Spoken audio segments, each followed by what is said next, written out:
تو آج ہم ایک ایسے جانور کی دنیا میں اتر رہے ہیں جس کا نام ہی ہیبت، طاقت اور بادشاہت کا مترادف ہے۔ شیر۔ جی، شیر، جنگل کا بادشاہ، درندوں کا سردار، ایک ایسی مخلوق جس نے صدیوں سے انسانی تخیل کو اپنی گرفت میں لیا ہوا ہے۔ بالکل۔ اور اس کھوج کے لیے ہمارے پاس کوئی جدید سائنسی جریدہ نہیں، بلکہ ایک تاریخی خزانہ ہے۔ جی، علامہ کمال الدین دمیری کی کلاسک کتاب حیوۃ الحیوان۔ بالکل، یہ کتاب شیر کو صرف حیاتیات کے آئینے میں نہیں دیکھتی، بلکہ تاریخ، اسلامی روایات، قدیم دانش اور یہاں تک کہ خوابوں کی دنیا میں بھی اس کی حیثیت کو کھنگالتی ہے۔ تو یہ کتاب ایک طرح سے ٹائم مشین ہے نا؟ ہمیں سیدھا اس دور میں لے جاتی ہے، یہ دیکھنے کے لیے کہ تب لوگ شیر کے بارے میں کیا سوچتے تھے۔ بالکل، اور یہی ہمارا آج کا مقصد بھی ہے۔ ہم یہ نہیں جاننے والے کہ شیر کیا ہے، بلکہ یہ سمجھنے کی کوشش کریں گے کہ قدیم انسان کی نظر میں شیر کیا تھا۔ یہ صرف ایک جانور کی کہانی نہیں ہے، یہ اس بات کی عکاسی ہے کہ انسان اپنے ارد گرد کی دنیا کو کیسے سمجھتا تھا، اسے کیا معنی پہناتا تھا۔ یعنی شیر ایک کینوس کی طرح تھا جس پر انسان نے اپنے تصورات پینٹ کیے ہیں۔ کیا خوب کہا آپ نے! اپنی بہادری، اپنے خوف، اپنی عقیدت اور اپنی بادشاہت کے تصورات کی پوری ایک دنیا آباد کی ہے۔ تو چلیں اس دنیا کا پہلا دروازہ کھولتے ہیں۔ مجھے سب سے حیران کن بات یہ لگی کہ عربی زبان میں شیر کے لیے 1، 2 یا 10 نہیں، بلکہ 500 سے بھی زیادہ نام موجود ہے۔ جی، 500 سے بھی زیادہ۔ کتاب میں امام ابن خالویہ کا قول ہے کہ انہوں نے شیر کے 500 نام اور 500 ہی صفات گنوائی ہیں۔ اسامہ، الہیثم، الغدنفر، القسورہ۔ یہ فہرست بہت لمبی ہے۔ تو یہ صرف نام ہے یا اس سے کچھ زیادہ ہے؟ یہ ناموں سے بہت زیادہ ہے۔ یہ صرف ذخیرے الفاظ نہیں، بلکہ یہ ادراک کا ایک پورا نقشہ ہے۔ ادراک کا نقشہ، یہ دلچسپ ہے، اس کی تھوڑی وضاحت کریں۔ جیسے آپ نے الہیثم کا نام لیا، یعنی توڑ پھوڑ کرنے والا، یہ اس وقت کی صفت ہے جب وہ شکار پر ہوتا تھا۔ الغدنفر یعنی چوڑے اور مضبوط جسم والا، جب وہ اپنی پوری طاقت میں کھڑا ہوتا تھا۔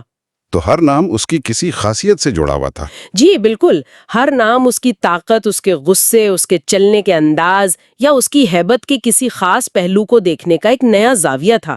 اس کا مطلب ہے کہ وہ دنیا کو بہت باریک بینی سے دیکھتے تھے۔ واہ! تو ایک طرف یہ شاعرانہ اور تفصیلی مشاہدہ ہے، اور دوسری طرف کتاب میں قدیم یونانی فلسفی ارسطو کا بھی ذکر ملتا ہے۔ جی، اور وہ شیر کا تجزیہ بالکل مختلف انداز سے کر رہا ہے۔ مجھے تو یہ دیکھ کر بڑی حیرت ہوئی کہ ارسطو جیسا فلسفی شیروں کی قسمیں بیان کر رہا ہے۔ ہاں، یہ بہت دلچسپ موازنہ ہے۔ ارسطو نے شیروں کی 2 قسمیں بتائیں، ایک وہ جس کا جسم زیادہ سیدھا، رنگ سرخی مائل اور بال کم ہوتے تھے، اور ارسطو کے مطابق یہ قسم زیادہ بہادر تھی۔ جی، اور دوسری قسم زیادہ گول مٹول، زرد رنگ کی اور ان کے خیال میں کم ہمت والی تھی۔ ظاہر ہے جدید بائیولوجی تو اسے نہیں مانتی، لیکن یہاں فیسنیٹنگ بات یہ ہے کہ یہ سائنس کی بالکل ابتدائی شکل تھی۔ یہ دنیا کو مشاہدے کی بنیاد پر منظم کرنے کی ایک کوشش تھی، بھلے ہی نتیجے آج ہمیں غلط لگیں۔ تو گویا ایک ہی وقت میں 2 بالکل مختلف زاویے موجود تھے، ایک جو شیر کو اس کی ہر ادا اور ہر صفت کے ساتھ سمجھ رہا ہے، اور دوسرا جو اسے منطق اور درجہ بندی کے خانوں میں فٹ کرنے کی کوشش کر رہا ہے۔ بالکل، اور یہ ہمیں علم کی فطرت کے بارے میں بہت کچھ بتاتا ہے نا؟ یقیناً، ایک طرف جذبات، شاعری اور گہرے ثقافتی مشاہدے سے حاصل ہونے والا علم ہے، اور دوسری طرف منطق، تجزیے اور سائنسی درجہ بندی سے حاصل ہونے والا علم۔ حیوۃ الحیوان کی خوبصورتی یہی ہے کہ وہ ان دونوں کو ایک ساتھ پیش کرتی ہے۔ اچھا، تو زبان اور منطق کی اس دنیا سے نکل کر جب ہم ایمان اور روایات کے دائرے میں داخل ہوتے ہیں تو یہاں شیر کا کردار اور بھی گہرا اور پراسرار ہو جاتا ہے۔ جی، بہت زیادہ۔ کتاب میں حضور اکرم صلی اللہ علیہ وسلم کے آزاد کردہ غلام حضرت سفینہ رضی اللہ عنہ کا واقعہ بہت مشہور ہے۔ وہ رومی فوج سے بچ کر جنگل میں پہنچے اور اچانک ایک شیر سے سامنا ہو گیا۔ کسی کا بھی ایسی صورتحال میں خوف سے برا حال ہو سکتا تھا۔ بالکل، لیکن انہوں نے کچھ اور ہی کیا۔ انہوں نے شیر سے مخاطب ہو کر کہا، اے ابو الحارث، جو شیر کی کنیت ہے۔ میں رسول اللہ صلی اللہ علیہ وسلم کا غلام ہوں۔ جی، اور کتاب کے مطابق یہ سنتے ہی شیر کا رویہ بدل گیا۔ وہ غراتا ہوا درندہ ایک محافظ بن گیا۔